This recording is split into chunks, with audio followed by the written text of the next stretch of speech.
ನಮಸ್ತೆ ಸ್ನೇಹಿತರೆ. ವೈಶಾಖ ಪುರಾಣದ 29ನೆಯ ಅಧ್ಯಾಯ. ವೈಶಾಖ ಸ್ನಾನ ಫಲ. ಸುಲಭಂ ಭಕ್ತಿಯುಕ್ತಾನಂ ದುರ್ಲಭಂ ಪಾಪಚೇತಾಸಂ ಬೋಧಕಂ ಸರ್ವವಿದ್ಯಾನಂ ವಂದೇಹಂ ಜಗದೀಶ್ವರಂ. ಮಾಲಿನಿಯು ಹಲವು ಬಾರಿ ನಾಯಿ ಜನ್ಮ ತಾಳಿ ಸವೀರ ದೇಶದ ಪದ್ಮಬಂಧುವೆಂಬ ದಾಸೆಯ ಮನೆಯಲ್ಲಿ ನಾಯಿಯಾಗಿ ಜನಿಸಿದಳು. ಕ್ರಿಮಿ ಕೀಟಗಳಿಂದ ಬಾಧೆಯನ್ನು ತಾಳಲಾರದೆ ಬಹಳ ಅವಸ್ಥೆಪಟ್ಟಳು. ದೈವಯೋಗದಿಂದ ವೈಶಾಖ ಶುದ್ಧ ದ್ವಾದಶಿ ಪ್ರಾತಃಕಾಲದಲ್ಲಿ ಬ್ರಾಹ್ಮಣ ಪುತ್ರನೊಬ್ಬನು ಸ್ನಾನ ಮಾಡಿ ತುಳಸಿ ಬೃಂದಾವನದ ಬಳಿ ಬಂದನು. ಅವನು ಪ್ರದಕ್ಷಿಸುತ್ತಿದ್ದಾಗ ಹತ್ತಿರವಿದ್ದ ನಾಯಿಗೆ ಅವನ ಕಾಲು ತೊಳೆದ ನೀರಿನ ಸ್ಪರ್ಶವಾಯಿತು. ಇದರಿಂದ ಪೂರ್ವಜನ್ಮ ಸ್ಮರಣೆ ಬಂದು ಪಶ್ಚಾತ್ತಾಪದಿಂದ ತನ್ನ ಹಿಂದಿನ ಜನ್ಮದ ಪತಿದ್ರೋಹವನ್ನು ಆ ಬ್ರಾಹ್ಮಣನೆದುರು ನಿವೇದಿಸಿದಳು ಹಾಗೂ ತನ್ನನ್ನು ಹೇಗಾದರೂ ಮಾಡಿ ಉದ್ಧರಿಸೆಂದಳು. ವೈಶಾಖ ಮಾಸದ ಸ್ನಾನ ಫಲದ ಅಲ್ಪ ಭಾಗವನ್ನಾದರೂ ಕೃಪೆ ತೋರಿ ತನ್ನನ್ನು ರಕ್ಷಿಸೆಂದು ಪ್ರಾರ್ಥಿಸಿದಳು.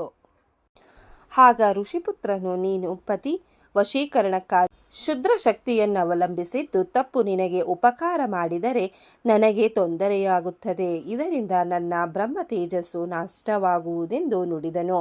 ಆದರೆ ಶ್ವಾನ ರೂಪದಲ್ಲಿದ್ದ ಮಾನಿನಿಯು ಹೀನ ಜನ್ಮದಲ್ಲಿರುವ ತನ್ನನ್ನು ಉದ್ಧರಿಸಿದರೆ ಗೃಹಸ್ಥರಿಗೆ ಪುಣ್ಯ ಬರುವುದೆಂದು ಪ್ರಾಣಿದಯೆ ಮನುಷ್ಯ ಕರ್ತವ್ಯವೆಂದು ತನ್ನನ್ನು ಕರುಣಿಸೆಂದು ಕೇಳಿಕೊಂಡಳು.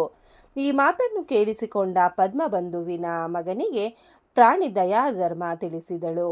ಹಿಂದೆ ಶಿಬಿ ಚಕ್ರವರ್ತಿಯು ಪಾರಿವಾಳಕ್ಕಾಗಿ ತನ್ನ ದೇಹದ ಮಾಂಸವನ್ನು ಕೊಟ್ಟದ್ದು, ಜೀಮೂತ ವಾಹನನ್ನು ಸರ್ಪ ರಕ್ಷಣೆಗಾಗಿ ಗರುಡನಿಗೆ ಆತ್ಮ ಅರ್ಪಣೆ ಮಾಡಿದ್ದು, ಇವೆಲ್ಲ ಮಾನವ ಜೀವನದ ಪುಣ್ಯ ಕರ್ಮಗಳು.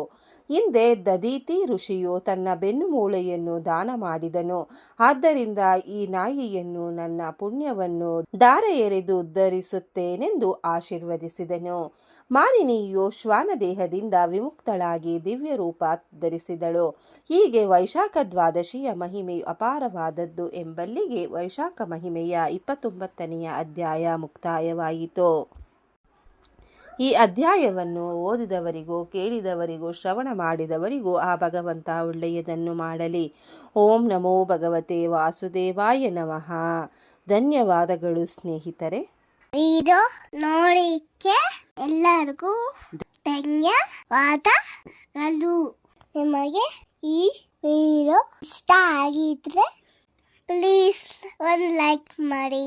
ನೆಕ್ಸ್ಟ್ ಇನ್ನು ಜಾಸ್ತಿ ವಿಡಿಯೋ ಹಾಕ್ತೀವಿ. ಹಾಗೆ ನಿಮ್ಮ ಫ್ರೆಂಡ್ಸ್ಗೆ ಶೇರ್ ಮಾಡಿ ಮತ್ತೆ ಸಬ್ಸ್ಕ್ರೈಬ್ ಮಾಡಿ. Thank you very much.